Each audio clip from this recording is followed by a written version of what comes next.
kekerasan seksual terhadap 54 anak Andri Sobari alias Emon dituntut hukuman maksimal 15 tahun penjara. Namun KPAI menilai keputusan tersebut masih terlalu ringan. Terdakwa kasus kekerasan seksual terhadap 54 anak, Andri Sobari alias Emon dituntut 15 tahun penjara. 15 tahun merupakan tuntutan maksimal berdasarkan pasal 82 Undang-Undang Perlindungan Anak nomor 23 tahun 2002. Tuntutan ini dibacakan dalam sidang perdana Selasa pekan lalu di Pengadilan Negeri Kota Sukabumi, Jawa Barat. Dalam persidangan yang telah dilimpahkan ke pengadilan tertanggal 6 Agustus kemarin dan telah dimulai dengan sidang perdana pada hari Selasa tanggal 12, itu telah dibacakan surat dakwaan, yaitu dakwaan tunggal pasal 82. Berarti tidak ada perubahan pasal. Yang mana ancamannya adalah 15 tahun. Nah, sebagaimana tuntutan daripada keluarga para korban supaya dihukum seberat-beratnya, kita tidak boleh melebihi ancaman hukuman yang ada dalam ketentuan. Kasus kekerasan ini telah menarik perhatian banyak pihak, salah satunya Komisi Perlindungan Anak Indonesia (KPAI). Meski Emon sudah dituntut maksimal, menurut KPAI tuntutan 15 tahun penjara dirasa kurang. Pihak KPAI bekerjasama dengan polisi dan kejaksaan agar Emon dituntut untuk setiap korbannya. Hukumannya mungkin nanti kami menginginkan mungkin 10 nanti untuk kasusnya siapa saja. Nanti 10 orang lagi nanti dengan berkas yang berbeda. Nah, harapan kami akumulasi dari misalnya 15 tahun, yaitu hukuman dia seumur hidup nantinya. Harapan kami itu seperti itu. Anak-anak yang kurang perhatian dan kasih sayang orang tua rentan terhadap kasus semacam ini.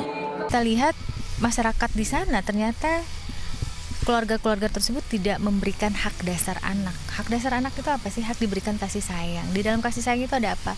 Mungkin pelukan, rangkulan, dekapan, dan ciuman yang hangat ya antara orang tua dan anak. Nah, Emon yang mengambil alih ini, nah ini yang harus kita perbaikan. Dari penyidikan psikolog terhadap saksi diketahui banyak korban yang justru terikat secara emosional dengan Emon.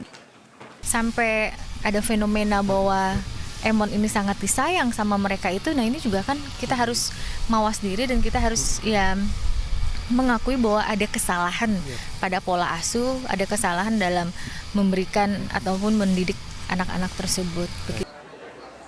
KPAI akan bekerjasama dengan pemerintah setempat, terutama dengan Pusat Pelayanan Terpadu Pemberdayaan Perempuan.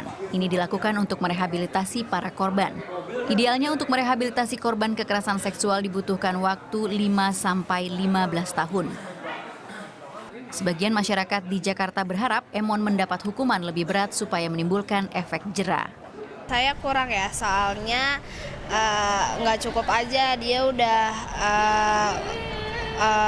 udah memakan korban segitu banyak. Soalnya kalau pelecehan seksual tuh udah jahat banget menurut saya, apalagi itu dia masih muda, udah ngelakuin kayak gitu tuh kurang sih buat hukuman cuma 15 tahun aja. Seumur hidup kali ya? Cocok sih seumur hidup. Menurut saya sebagai perwakilan warga Indonesia sih itu nggak cukup. Menurut saya yang cukup itu ya seumur hidup karena itu udah merugikan banyak pihak gitu. Termasuk orang tuanya juga merasakan dampak yang negatif untuk anaknya. Cukup, tetapi harus ada rehabilitasinya supaya dia tidak melakukan itu lagi. Mungkin itu lebih baik dia hukuman mati atau penjara seumur hidup. Menurut saya nggak cukup gitu, soalnya si korban anak yang yang terkena pelecehan seksualnya itu kan dia traumanya nggak bisa hilang. Untuk mencegah meluasnya kasus kekerasan seksual, Presiden SBY merilis instruksi Presiden nomor 5 tahun 2014 tentang Gerakan Nasional Anti Kejahatan Seksual terhadap Anak 11 Juni lalu. Emon yang kini mendekam di Polres Sukabumi dituntut dengan pasal berlapis diantaranya tentang perlindungan anak dan pasal KUHP Perdata. Rencananya sidang tanggapan atau eksepsi akan digelar 21 Agustus mendatang. Tim Liputan melaporkan untuk NET.